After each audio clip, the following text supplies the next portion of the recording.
A presença hoje é do médico Tanguy Gomes Frisso, com quem nós vamos conversar.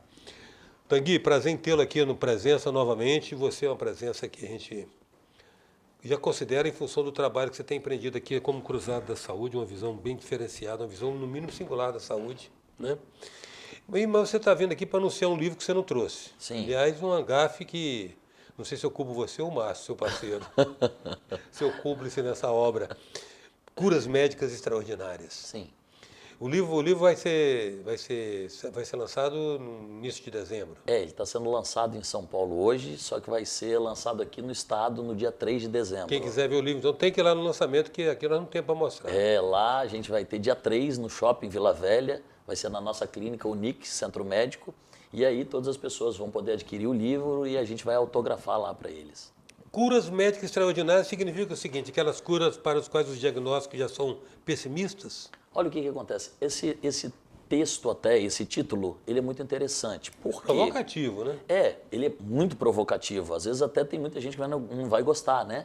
Vai falar, nossa, mas uma cura médica extraordinária. O que acontece é que quando a medicina tradicional ela não acha mais uma cura, você às vezes chama aquela cura de extraordinária. Então eu falo que nesse livro mesmo, eu tenho a história da minha mãe. Minha mãe passou por 3 médicos otorrino, famosos aqui do estado, com um diagnóstico de uma lesão agressiva na laringe.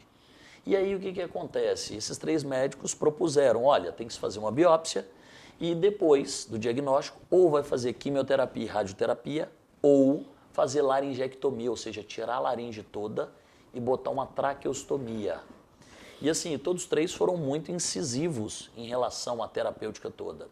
E aí eu falei, o que eu sei de tratamento? Eu tentei ver a minha mãe como um todo. Então nós fizemos vários tratamentos com antioxidantes, com a parte de ozonioterapia, com toda a parte também emocional delas. Se eu te disser que eu não fui no convento fazer as minhas orações, também fui. E em 21 dias, a minha mãe foi para o centro cirúrgico para poder fazer a biópsia da lesão. Cadê a lesão? A lesão tinha sumido.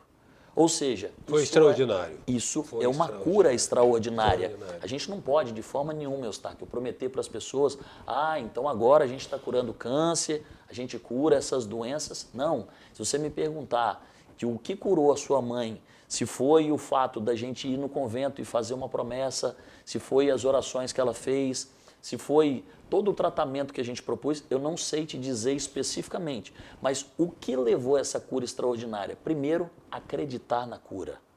Então, é o primeiro fator. 2, o médico ele tem que entender no poder da palavra. A palavra e a autoridade que o médico tem. Então, quando eu falo com o paciente que eu vou ajudar a curá-lo, eu dependo da ajuda dele também. Mas eu tenho que enxergar o paciente como um todo. E a medicina atual, o que ela faz hoje? Ela vê o paciente, por exemplo, eu sou ortopedista, eu vejo só um osso na minha frente.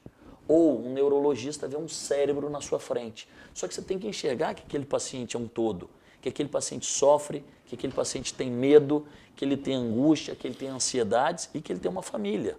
Então, quando você consegue enxergar o paciente como um todo, e a maioria dos autores desse livro, quando você começa a ler, você vê que a maioria deles tenta fazer um tratamento holístico. Ou seja, ver o paciente como um todo. E eu falo que quando a gente trabalha a parte de saúde, nós temos 4 elos fundamentais. Atividade física regular, que deve ser praticada todo dia. Esse negócio de 3 vezes por semana, para mim, não convence. A Organização Mundial de Saúde fala que 3 vezes por semana. No mínimo 50 minutos, 3 vezes por semana. No mínimo. Ou seriam 150 minutos, né? Você pode fazer também 5 vezes durante 30 minutos. Só que o que eu falo, quando você começa a fazer atividade física, Eustáquio, e você percebe todos os benefícios que ela traz para a sua vida, você não vai se contentar com 3 vezes por semana.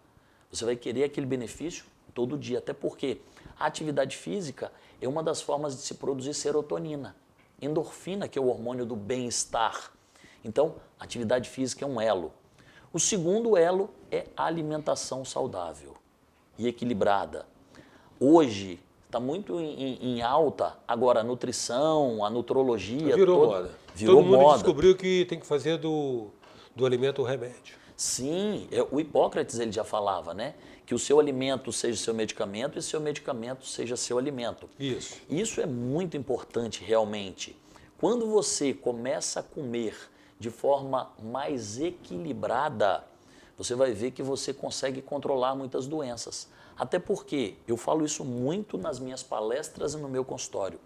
A principal causa de doença que a gente tem hoje, física, é a obesidade. E 56% da população brasileira está obesa, segundo o último censo de saúde que a gente teve, que foi em 2015. O que acontece? A obesidade, Eustáquio, ela produz uma substância que a gente chama de PCR, que é a proteína C reativa. Essa proteína é como se fosse uma maresia dentro do nosso corpo. Oxida.